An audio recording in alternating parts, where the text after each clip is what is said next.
Hello, you are on the Ocean Story channel. This time I have a lot of interesting stories. We usually celebrated our holidays in our house or my parents' house. My dad has a nice house with plenty of space for all the guests, so when it came to celebrating the new year, my brother said he really wanted to host the whole family at his house. I was very pleased that Carter decided to show his concern for the family this year. But celebrating the new year at his house was not the best idea. Carter's house is not very small. The biggest problem is that Carter doesn't keep his house super clean. And considering that there are going to be a lot of guests, for the new year up to 30 guests, and I also have no guarantees that it will be clean. My brother has his own family and children, and because of Carter and his wife's work, it's hard for them to keep up with everything. But that shouldn't be an excuse for why their place is often dirty. I've even gotten used to it a bit and help them clean when I'm at home. But my husband really doesn't like the dirt. Owen is used to cleanliness and always does a good job. And our children are also used to cleanliness, and their rooms are never messy. So when Owen heard that we had to go to my brother's house for New Year's Eve, he was very upset.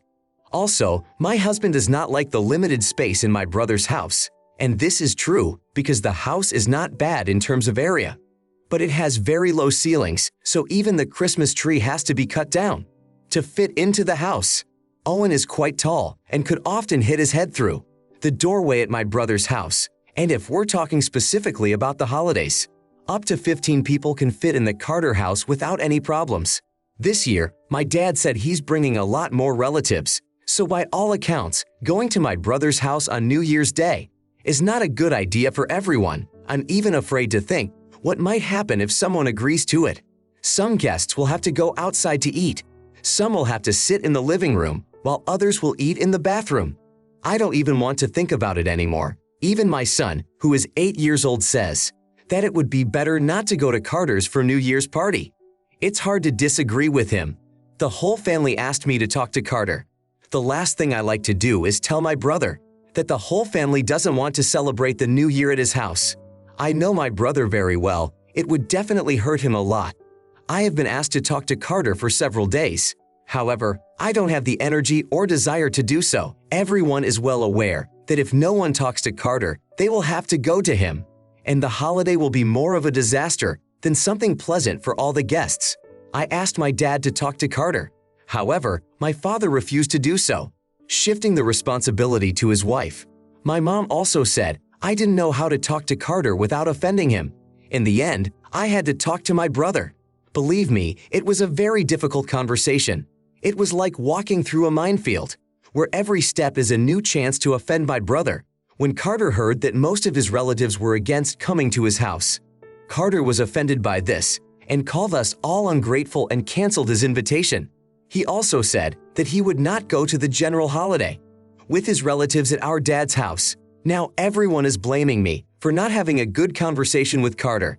I feel very hurt and that I was treated unfairly. Grace, Carter's decision to host the New Year's party in his home, despite knowing about its limited space and cleanliness issues, is not a wise one. Forcing up to 30 people to stay in an environment that is not spacious enough for an enjoyable celebration is not only unwise but also impractical. Like, I understand that your brother really wanted the whole family to be in his house, but he should first wash and clean everything well, and then invite everyone to celebrate the new year at his place.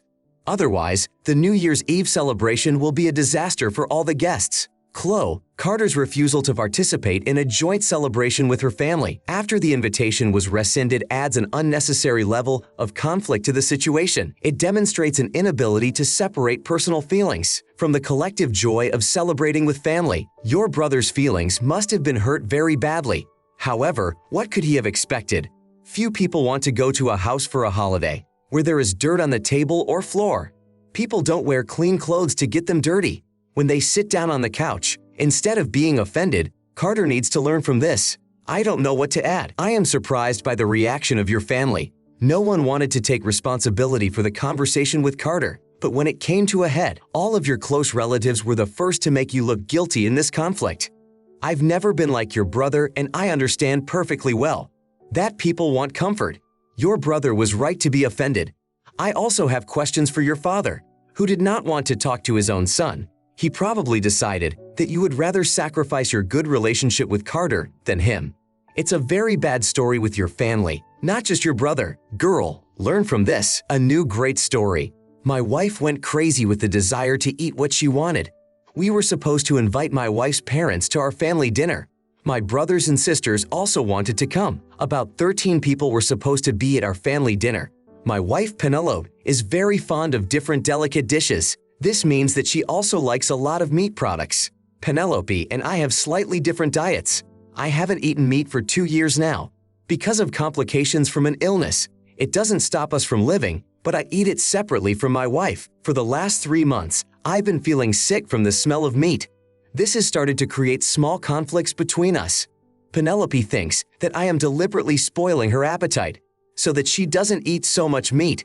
When I was discussing with Penelope what we were going to cook for a family gathering, we ran into problems in this discussion. I didn't want to have a lot of meat dishes. I didn't want to go to the bathroom all night to throw up, while my wife managed to discuss the list of food without me with her mom. I started saying that I didn't mind if we celebrated everything in our house, but only if there was no fried pork, which makes me very sick. My wife's dad eats only pork, and some of my relatives don't mind pork either. We started fighting about it. Penelope said that I have to endure these smells once every 6 months. The next day we went to the store to buy some food and vegetables. When we left the store, and I was loading the food into the trunk, pork slices fell out of one bag. I was teary-eyed when I saw it. We started arguing with my wife about it right there in the parking lot. I told her to go to the store and bring the meat back immediately. Penelope said, "Honey, it's too late. Get in the car and let's go home."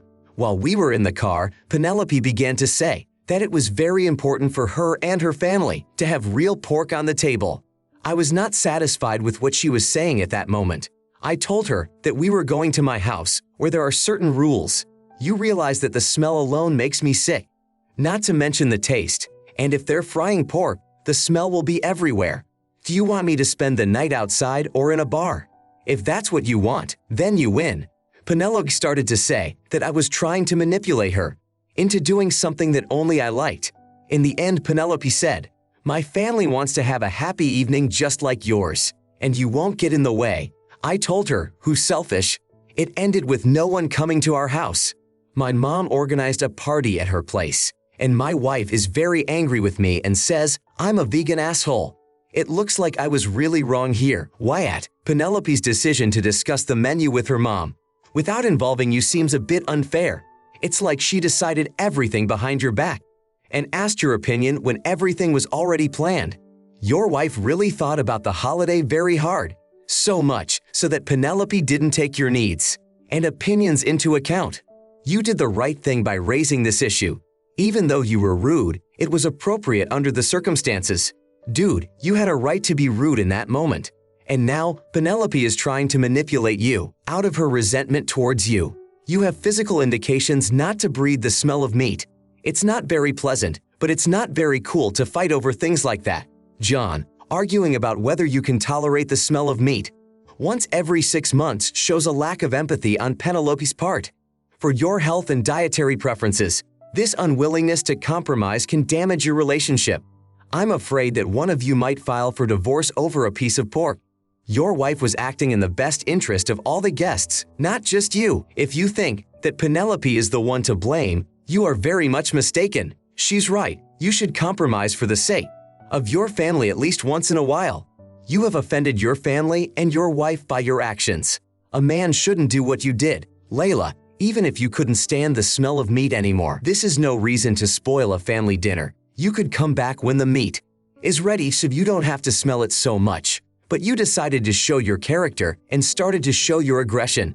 You really offended your wife, who wanted all the guests to experience something nice at least once. You have upset me with your behavior. You should pray that your wife will forgive you quickly for your stupid behavior. A new story. Hello everyone, my story is about my daughter and her dad. The thing is that I divorced my husband Aiden. We have joint custody of Aria, who is now 10 years old. Although we have joint custody of our daughter with Aiden, most of the expenses for my daughter are covered by me. Aiden lives in another city and his excuses for not paying for many things for our daughter are quite banal. Aiden says, I have a lot of subordinates and my own business, so all the money goes to the business. No matter what he says, the fact is the fact. Aiden does not provide much financial support for his daughter. I have to pay for her school and sporting events. I often have to buy clothes for Aria in different stores. This immediately hits my budget hard, considering that I work at a regular job and don't get paid a lot of money. The last straw of my patience broke that week. Aria complained to me about a pain in her ear. We went to a private clinic for a checkup. I was charged $200 for the doctor's appointment alone. After the examination, the doctor said that my daughter had a cold in her ear. He prescribed special treatment for my daughter. They also said that she should go twice a month for an additional examination. The total bill for the visit to the doctor reached $2,400. This is the amount for the entire area treatment, and to be honest, it's not a small amount of money for me. I contacted Aiden and told him about our daughter's situation. My ex's first reaction was, "So what do you want from me?" I was very surprised by this question, to say the least. I told him, "Aiden, our daughter has a problem now. That needs to be paid for. It will be very difficult for me to cover all the costs of treatment for our daughter on my own. So I want you to pay more than half of Aria's treatment, especially since you have given almost nothing for her maintenance for the last 3 months." Aiden started to say that he didn't have time for these expenses and that he had a new material supplier to pay. Aiden pretended to be very sorry that he couldn't help me in Aria. I was furious and yelled at my ex, "Aiden, why are you acting like such an asshole? I already told you I don't have that kind of money. You have it, but you're not ready to spend $1 on your daughter. I don't care what problems you have right now. You can sell your car or your motorcycle. Our daughter needs treatment and you will pay for most of it." That was the end of our conversation. The next day, I received $2,000 on my account. As I found out later, Aiden took the money he was saving for a new car to cover the cost of our daughter's treatment. I think Aiden is a bastard. He did not want to give a single dollar when he had the opportunity. But you see, Aiden just wanted to save more money for a new car. Matthew, your husband is an incredible jerk. I can't imagine if I had the means and refused to help my daughter with money. I think Aria needs to know this story of what a jerk her dad is.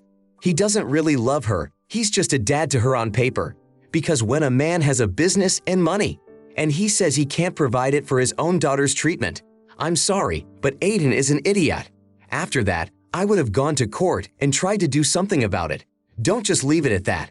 That asshole has to pay for everything now. Scarlett, what an interesting story. A grown man choosing a new car over his daughter's health.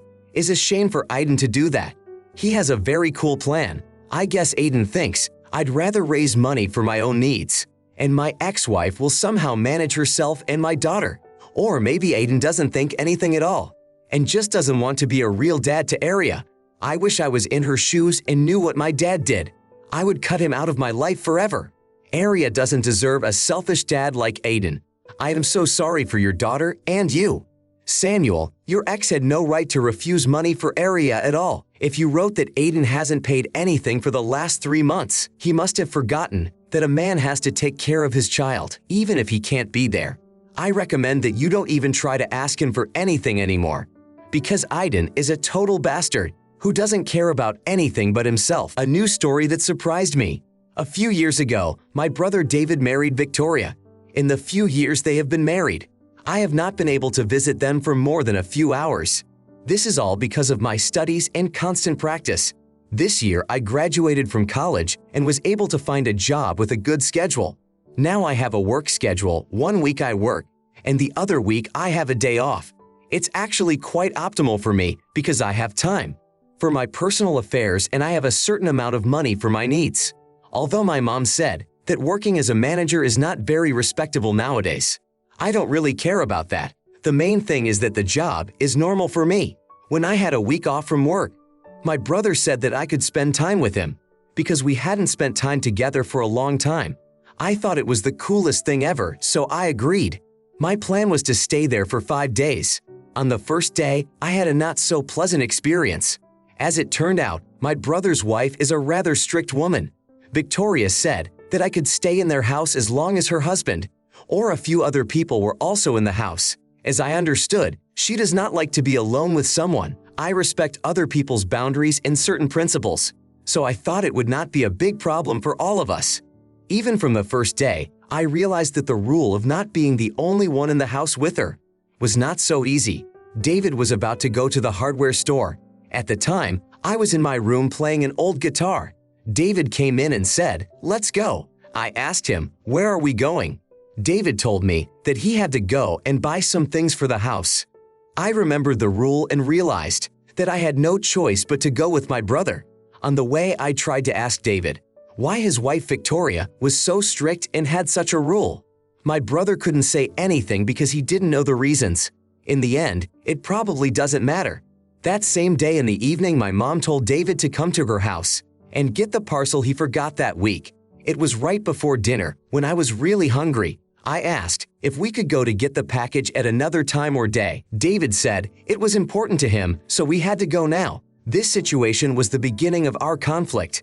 I was not happy that I had to go with my brother right now, when my stomach was empty. I would never have thought that I would have a conflict on such a topic. I immediately objected to my brother and said, "Our mom lives close enough. It will take you about 15 minutes to do the whole thing. So I don't think anything can happen in such a short period of time. I'm going to go to my room and play on my laptop for a while until you get here." Victoria immediately started saying that this was unacceptable and I should go with David. I was very upset with their attitude. If I hadn't tried to tell them that I would be quiet in my room, it didn't work on them at all. I went to my room to pack my things and leave on the second day at my brother's house. While I was packing, I heard my brother and his wife talking. Victoria was very angry about my behavior and started to say that David shouldn't have invited me because I was acting like a stupid child. These words gave me an incentive to quickly take my things and go to my apartment. I didn't even bother to go with David. I just ordered a taxi and quickly left the house, while David and his wife were in the kitchen. Several weeks have passed since then. My brother says that I misunderstood everything and was too aggressive and acted very unwisely. But he doesn't know that I heard his wife's words, and I know exactly what she thinks of me. "You can pay me $100,000, but I will never come to my brother's house again." Madison, I'm sorry to hear that your visit to your brother's house was difficult due to unclear rules. Setting boundaries is important in any relationship, but it's equally important to talk about them openly and find compromises that work for everyone. In this situation, your brother's wife should have made it clear to you so that you could understand why you could not stay in the house for even 20 minutes when your brother's wife was there, because I don't even really understand why Victoria was so aggressive towards you. Maybe she was afraid that you would attack her, but then how does she use the elevator or go around people? As strange as it is, I have to admit that the rules in your brother's house are not very practical. Luna, I don't think your brother's wife is the worst person to give you rules. I can understand why Victoria might feel that way about you. But still, I think she definitely crossed a line with her principles. If you can't spend even a minute with her when your brother is not around, it's a little strange to say the least. Victoria goes to the store or stays at her friends' houses. I think she just has something against you. That's why she spoke so harshly, and the only thing Victoria did wrong was that she started shouting and being very aggressive. You should talk to your brother sometime. Maybe he can settle it. Joseph, there may be different reasons why Victoria treats you so strangely. Try to find out if this rule applies wherever Victoria is, or only when you are around. I've seen cases where people just start treating strangers badly for no reason. Even though you are David's brother, why did they even invite you and create such strict rules? I'm sure they could have done it in other circumstances, so you wouldn't have had any problems. Victoria just wanted to make fun of you, so she decided to show her character. A new story. My daughter recently returned from her grandmother in California. She had Zoe with her for 1 month and was able to take a break from her studies because she is now 22 years old and will soon graduate. That week, we had an incident that was my fault. My daughter loves to hang out with her friends at our house. I like that Zoe is not a psychopath and has her own friends, so I am happy to have the girls in my house. My husband and I were in the kitchen preparing dinner for everyone. I never let Zoe's friends go hungry. When the food was ready, my husband told me to call the girls to the table. I was about to enter Zoe's room when I heard her and her friends talking about their parents. Of course, I didn't knock and stood there listening to what my daughter was saying. Zoe was telling her friends that she really didn't like the way Luke and I raised her, how we often scold her for various trifles.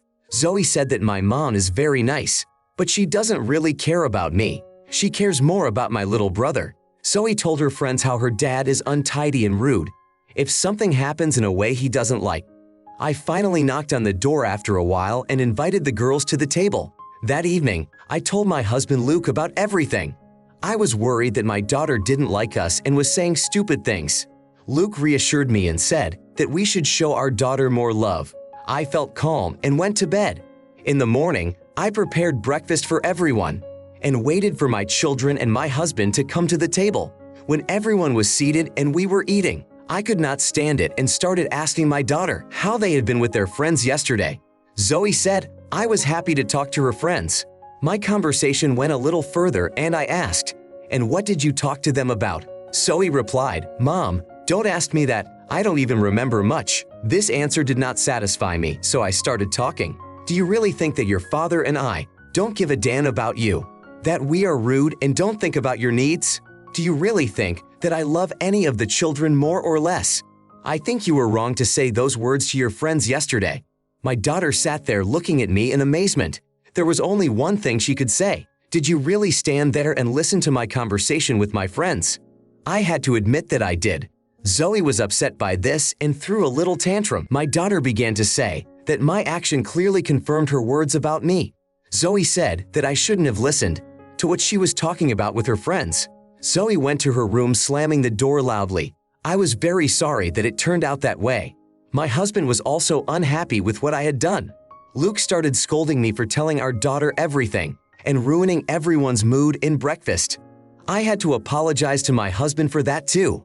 I tried to make peace with my daughter, but Zoe would not listen to me. She put on her headphones and did not listen to a single word I said. In the evening, Zoe went out to eat. I tried to talk to her again. Zoe went to her room to eat without saying anything. I managed to grab her shoulder to get her to say something. Zoe stormed out and started scolding me for prying into her life. Her line was, "You always ask me when you want something. At any moment, you are busy with something else. Mom, you never asked me what I'm interested in. If we have to decide something, you just tell us what we're going to do. So now, leave me alone." After that, my daughter packed her things. It was almost at night.